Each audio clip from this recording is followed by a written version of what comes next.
All right, section 4.5, rational functions. Okay, so we talked about rational equations in chapter 3 somewhere. I think it was 3.5 maybe, where we talked about rational equations and expressions. Okay, now we're talking about the functions themselves. So just to remind you, a rational function is a function where you have a polynomial in the numerator and a polynomial in the denominator of a fraction. Okay, so that's what makes it a rational function. Now, certain things you always want to mention. The denominator cannot equal 0. Okay, so you want to make sure that you're not dividing by 0. And that's actually going to set the basis for the first type of question we're going to deal with here. And that is to identify the domain of a particular rational function.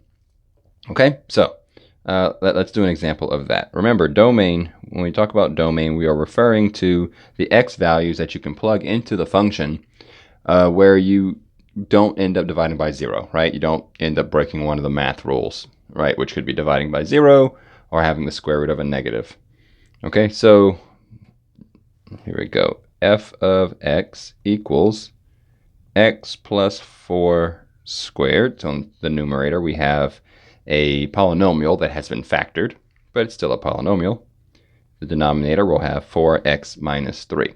Okay, I want to find the domain. So if you remember domain, you always start off by just assuming that all the numbers are good. And most of the time, all the numbers that you plug in will be fine. You will not end up dividing by 0. But there is the potential for that happening, right? If you have x in the denominator of a fraction, it's possible that you plug in just the right number that makes the denominator equal 0. And we want to avoid that number. So first we should identify what that would be. So over here I'm going to write 4x minus 3 equals 0. Okay, that's going to give me the number that I don't want to plug into my function. Add 3 to both sides. 0 plus 3 is 3. Divide both sides by 3, and I get 3/4. So we're going to say 3/4 is the number we do not want to plug in. We're going to say that that is a hole in our domain. Okay, so we're going to be okay with any number that's bigger than 3/4, okay, or any number that's smaller than 3/4. We just don't want to plug in 3/4. Okay, notice what that does. That splits our domain, right? We started off assuming that all the numbers from negative to positive infinity were good. Well, that splits our domain into 1 and 2 pieces, right? 2 sections, 2 intervals. The first interval is negative infinity to 3/4. The second interval is 3/4 to positive infinity. And remember the u here, the u stands for union. So the union of these 2 sets is our domain. All right, so that's our domain. That's an interval notation, which is usually what we're going to use. Okay, and again, what this means is all numbers to the left of 3/4 and to the right of 3/4 can be plugged into our function. We just cannot plug in 3/4. Plugging in 3/4 will give us something over 0, and we can't have that. Let's do another example of that. So let's find the domain of this function here. This rational function, f of x is equal to 1 over x cubed. Okay, so we'll solve, well, to find the domain. Let me try that again. Domain. We're going to start off with assuming that all the numbers between negative and positive infinity are fine. And then I'm going to say, okay, there's an x down here, so there's the potential of dividing by 0. So let me solve to figure out what number might cause that denominator to be 0. Okay, and remember, if you solve a problem that has something to the third power, you would just find the cube root of both sides, right? You just do that. And the cube root of 0 is just 0. So there's nothing tricky going on there. 0. 0 is a hole in the domain. Okay, all numbers to the right of 0 are good. All numbers to the left of 0 are fine. We just don't want to plug in 0. Now, I should point out, that means we can plug in 1, 2, 3, all of that's fine. We can also plug in small numbers like 0.1 or even 0.001, right? We can plug in as close to 0 as we want. We just can't plug in 0. All right, so again, this breaks it up into two pieces. The first piece is negative infinity to 0, close parentheses, union, open parentheses for the second interval, 0 to infinity. Okay, so finding the domain is basically just that. Set the denominator equal to 0, solve. Those solutions are restrictions in our domain. Okay, so that's the first main topic of section 4.5, rational functions. The next one deals with the graphs. So we're going to talk about asymptotes. Okay, and there's three types: vertical, horizontal, and oblique. Okay, oblique is also called slant asymptote as well. All right, and so what are they? All right, so let me just give you a visual real quick. A vertical asymptote would be something like a vertical boundary for our graph. Okay, it's a boundary that our graph technically could touch, it could cross it, but in general, it obeys this boundary, like kind of hugs it as it goes. Okay, same thing is true with a horizontal asymptote. Okay, or you may have an oblique asymptote instead, which looks like this, right? But we're just doing vertical and horizontal right now. Okay, and so the graphs of these things look something like this.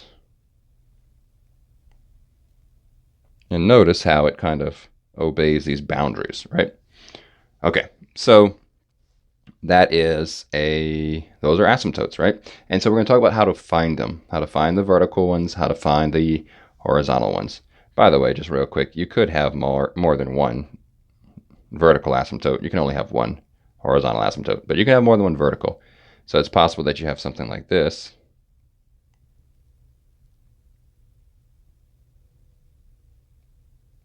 Right? Something like that could also occur. All right, let's get to the specifics. Vertical asymptotes are the easiest to find. You already know how to find them because you do basically the same work that you would do in finding the domain. Okay, so there's only one little extra step. So to find a vertical asymptote, you should first factor and cancel anything that you can, top and bottom of the fraction. Factor and cancel anything you can. Set denominator, what's left over, equal to 0. Okay? And so if you do that, you solve it. X equals whatever your number is your solution. Don't forget x equals. It's part of the answer. Remember, x equals is the equation of a vertical line. So if you want to indicate there's a vertical line, you have to set x equals as part of your answer. All right, it's kind of like y equals mx plus b for a line. Just the mx plus b is not enough for the line. You need the y equals as well. Same thing is true with x equals for vertical lines. All right, so those are the steps. Let's do an example. Let's find the vertical asymptotes of 4x over x squared plus 10x. All right, so the first step is to factor and cancel anything that we can. All right, well, if I factor the top, well, I can't really factor it. It's just going to be 4x. If I factor the bottom, they both have a common factor of x. So I can say x plus 10. And once everything is factored, top and bottom, I look to see if I can cancel anything out. In this case, I can cancel out the x. Now set the new denominator equal to 0. All right, what's left? X plus 10. Solve that. X equals negative 10. There's my vertical asymptote. Okay, so that's not too tricky. So if I were to look at the graph, negative 10's here. I have a vertical asymptote there. This graph in particular, I just kind of know how it looks, although we could talk about that later. Looks something like that. Okay, but I didn't ask you to graph it here, so we'll just get rid of that. All right, next, let's do another example.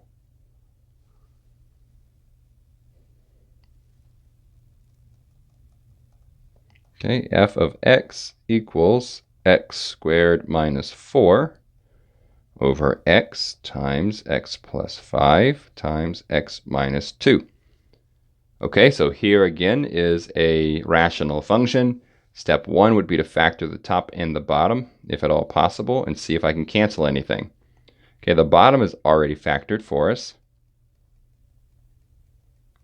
But what about the top, right? So x squared minus 4, difference of squares. So that's x plus 2, x minus 2. Okay, and that's convenient, right? Because if I look at that, top's factored, the top is factored, the bottom is factored. X minus 2 cancels out. So now what's left on the denominator is x plus 5. I'm setting that equal to 0. Okay, this is an equation we know how to solve, right? The zero product property says set each part equal to 0. Okay, solve them both. The first one's already solved. X equals 0 is my first vertical asymptote. Subtract 5 from both sides. X equals negative 5 is my second vertical asymptote. Okay, so this one has 2. Again, if you're interested in what the graph looks like on this one, okay, so here's negative 5. 0 would be the actual y-axis here, and the graph does this.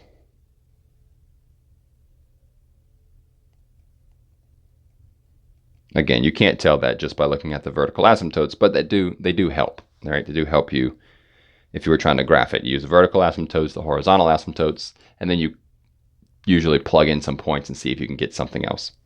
Okay, so that's vertical asymptotes. Let's go on to the next type, which would be horizontal asymptotes. Okay, so horizontal asymptotes. Again, that's the horizontal version of vertical asymptotes, right? The horizontal version. This one, if you don't know calculus, which at this point you really shouldn't, right? You're in college algebra right now. Your best bet is to just memorize these 3 scenarios, okay? 3 rules. Okay, and they're not very difficult. So let's picture this function here, and I'm gonna write ax to the n plus blah blah blah blah, and the bottom is bx to the m plus blah blah blah. All right, so a and b are just numbers. N and m are whole numbers. Okay, they're just representing the exponents because they can be anything, right? Okay, so if the degree, remember the degree means highest exponent, right? So if the degree or the highest exponent of the top is bigger than the degree of the bottom,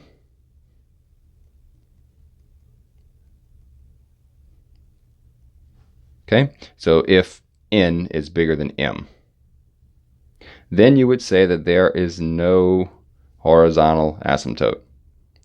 None exists. Okay, so the graph will look pretty normal, right? It won't have those weird boundaries, at least not a horizontal one. Okay. Scenario 2. If the degree of the top is smaller than the degree of the bottom, in other words, the bottom one is bigger, right? That exponent is bigger. Then we would have y equals 0. Y equals 0 is the horizontal asymptote. You wouldn't do anything with that. That would be the answer. Okay, y equals 0. And then scenario 3. If the degree of the top equals the degree of the bottom, right? So we're covering all 3 cases here. This one's going to be y equals a over b. And what is a over b? A is the leading coefficient of the top. B is the leading coefficient of the bottom. Okay, so there we go. Those are the 3 cases. So you're looking at the exponents. Top's bigger, it's none. Bottom's bigger, it's y equals 0. They're the same. Y equals the fraction that you get by using the leading coefficients. All right, example time.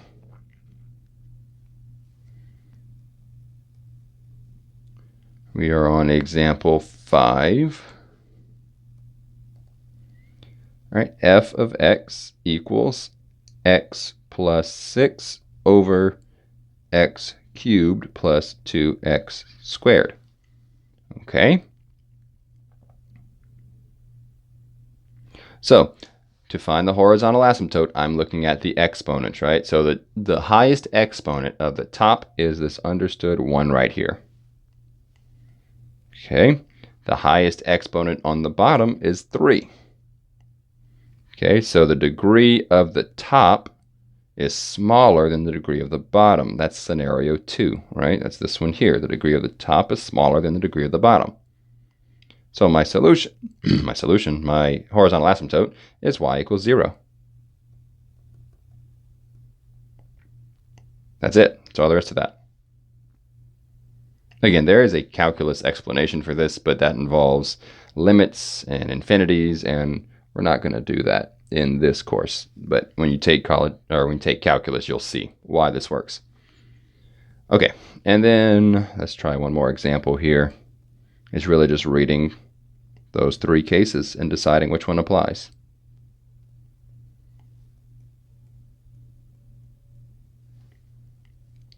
Okay. So I want to identify the highest degree of the top, highest exponent of the top, which would be 4. Highest exponent on the bottom, also 4. They're the same, okay? They're the same.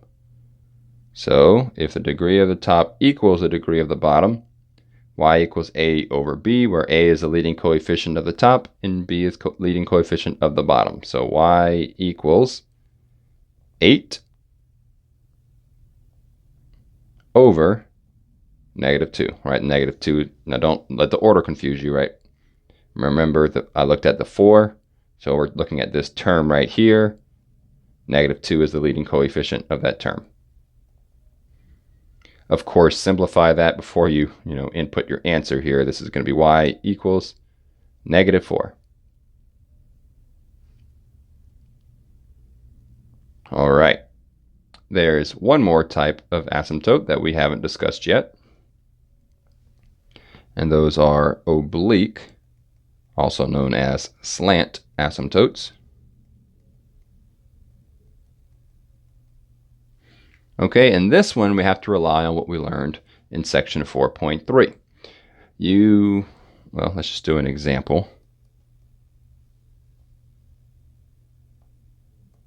Right, example 7. Yeah, example 7. Okay, f of x equals x squared minus 6x over x minus 5. Now, the way you find an oblique asymptote is you divide them, and y is going to equal the quotient. Okay, so we have to use division. Now, here's the catch. You will not have an oblique asymptote unless the degree of the top is exactly 1 bigger than the degree of the bottom. In other words, if the degree of the bottom is 1, the top would have to be a 2.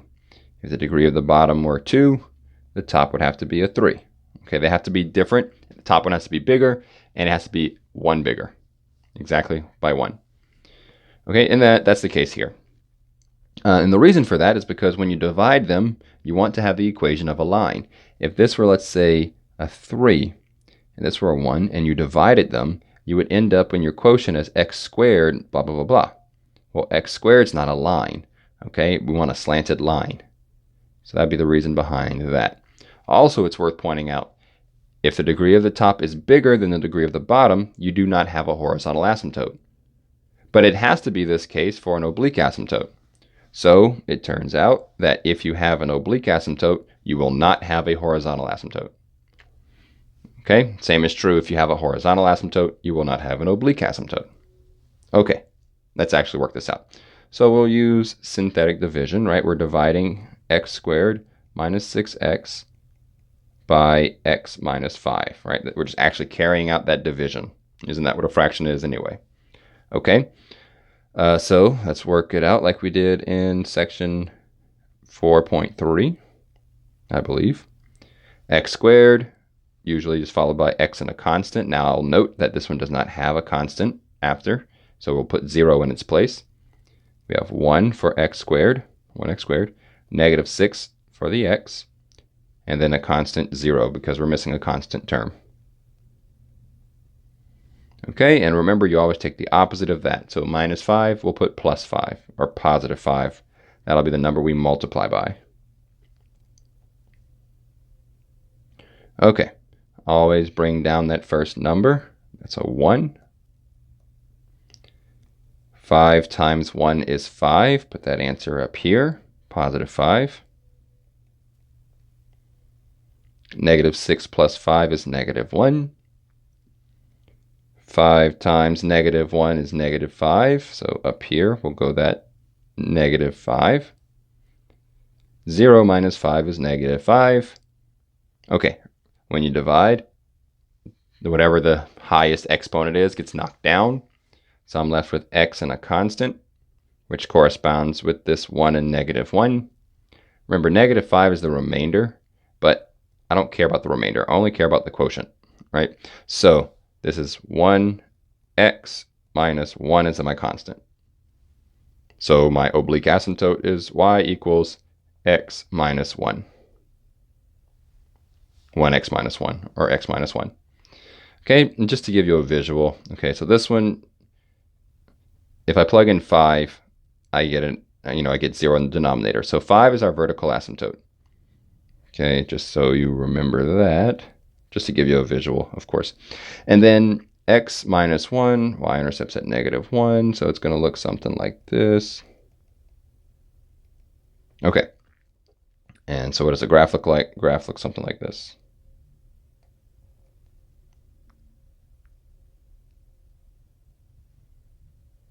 Okay, there you go. That's what the graph looks like. Something like that. Okay, and that is all of section 4.5.